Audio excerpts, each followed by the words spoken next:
Hi guys, welcome back to another video. This will be the first breakdown over the next 6 weeks of each Ahsoka episode. This series has so much potential and I'm sure Filoni is going to reach it. Without further delay, let's get into the video. We begin by seeing the famous Star Wars opening crawl across our screens. Although a different font, and this time in red, setting the scene for evil threatening to return, it was great to see it back. It tells us that there are sinister agents at work attempting to undermine the New Republic in its infancy.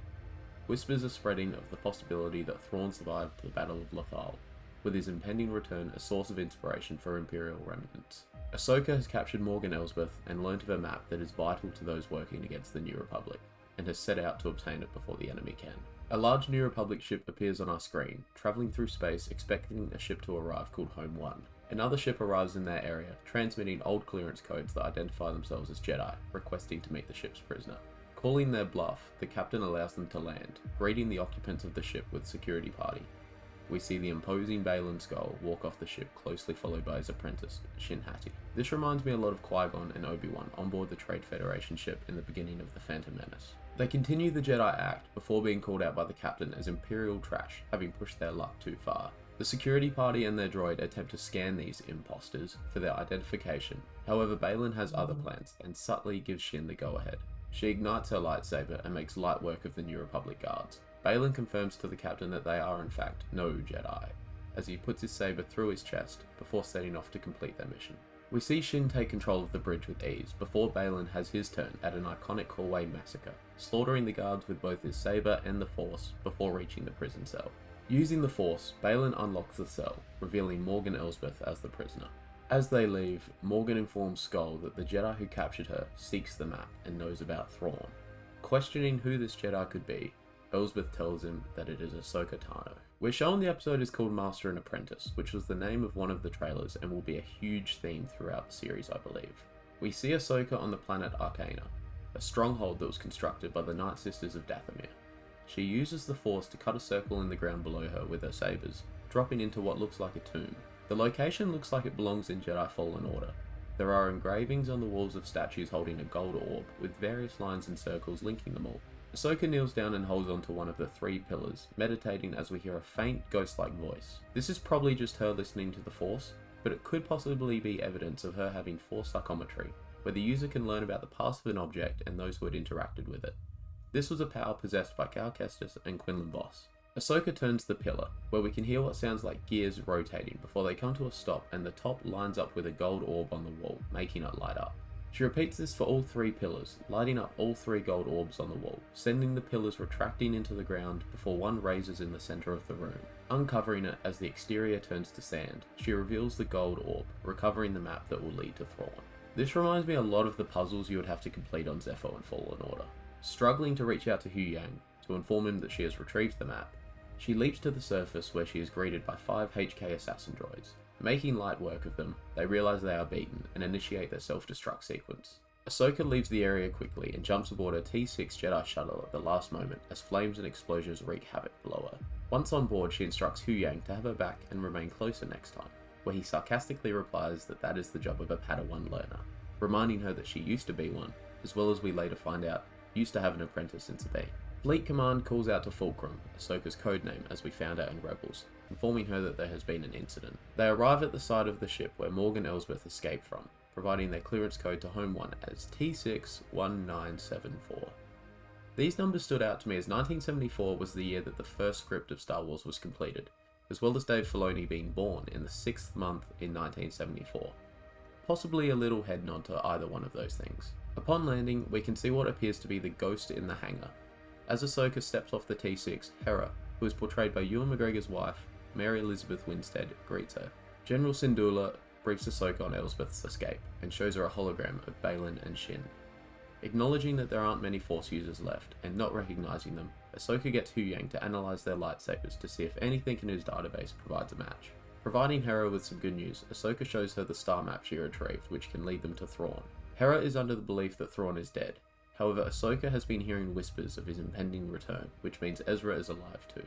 The problem they have is that the map is locked, to which Hera tells Ahsoka that she knows who can help, leading us to Sabine Wren. We transition to Lothal, where Governor Ryder Azadi, portrayed by Clancy Brown who voiced him in Rebels, is addressing the public and recognizing Ezra's sacrifice on the anniversary of the day Lothal was liberated from Empire control. We see the mural from Rebels behind Azadi, featuring the Ghost crew.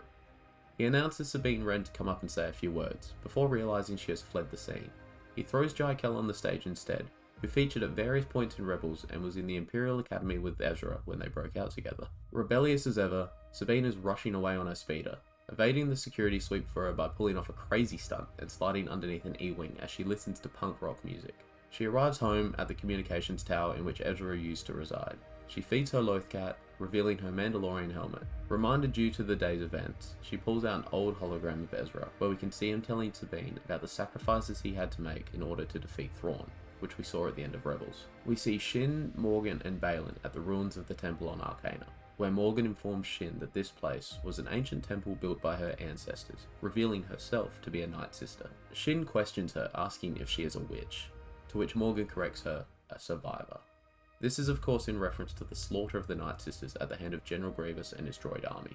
Baylan comes into the shop, having been looking for any evidence of Ahsoka or the map, where he is closely followed by the mysterious Inquisitor, Marek. Concluding that Ahsoka is in possession of the map, Morgan sends Shin to Lothal to track down Sabine as a way to drag Ahsoka out. Sabine is having what appears to be a nightmare about Ezra, before she is disturbed by an alarm signaling an incoming ship. She steps outside to see Ahsoka's T-6 Jedi shuttle, flanked by X-Wings, practically the same shot we see in the Rebels finale.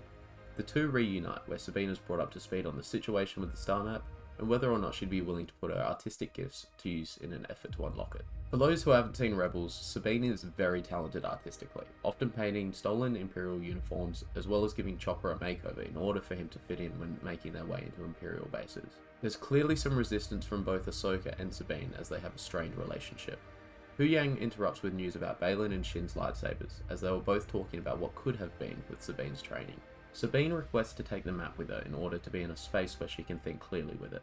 However, Ahsoka denies the request, knowing the very possible outcome of war should it fall into the wrong hands. Ahsoka leaves Sabine to speak with Hu Yang, where he notes the similarities in the construction of the lightsabers with his teaching methods at the temple. He doesn't recognize Shin's, however he clearly recognizes the other saber as Baylan Skoll's, a former Jedi who disappeared at the end of the Clone Wars. Referencing Order 66, of course. Ahsoka re-emerges to find Sabine has disappeared, along with the map. We see Sabine once again racing back to the communications tower, however this time a probe droid is tracking her, and we see it return to Shin Hati. I absolutely loved this scene, as it sent me straight back to watching The Phantom Menace as a child, and seeing Darth Maul do the same when tracking Queen Amidala on Tatooine. I also noticed when the probe droid returned to Shin, that the dramatic background music was very similar, if not the same as when Luke Skywalker was supposed to be executed in Return of the Jedi. Arriving home, Sabine projects a copy of Hu Yang's scan of the Night Sister Temple, whilst observing the map for any patterns. We cut to a hologram of Hera, attempting to calm down and reason with Ahsoka, mentioning that Sabine is Mandalorian, and her stubbornness and strong will is a part of her. We are then treated to our first Anakin reference, when Hera reasons that she's sure that Ahsoka's master found her difficult at times. Ahsoka pauses, almost in reflection, the scene becoming very serious, before explaining that she walked away from Anakin without completing her training. Sabine notices a pattern on the floor of the temple. Matching this on the gold orb, she unlocks the map, which projects coordinates to another galaxy. Shortly after, she is ambushed by HK assassin droids who steal the map, who grabs Ezra's lightsaber and makes her way to the bottom of the tower, where she is confronted by Shin Hati. Igniting the green blade, she duels with Shin, who appears to be toying with her. While Sabine has some skill, it appears she is out of practice and little to no match for her opponent. Having alerted Hu Yang of her situation, him and Ahsoka race to Sabine, but not before Shin stabs Sabine in the side of the stomach, wounding her and escaping with the map just as Ahsoka arrives. On a lighter note, I'd love to see Liam Neeson's reaction. The episode ends there with a lovely message at the end for our friend, Rey.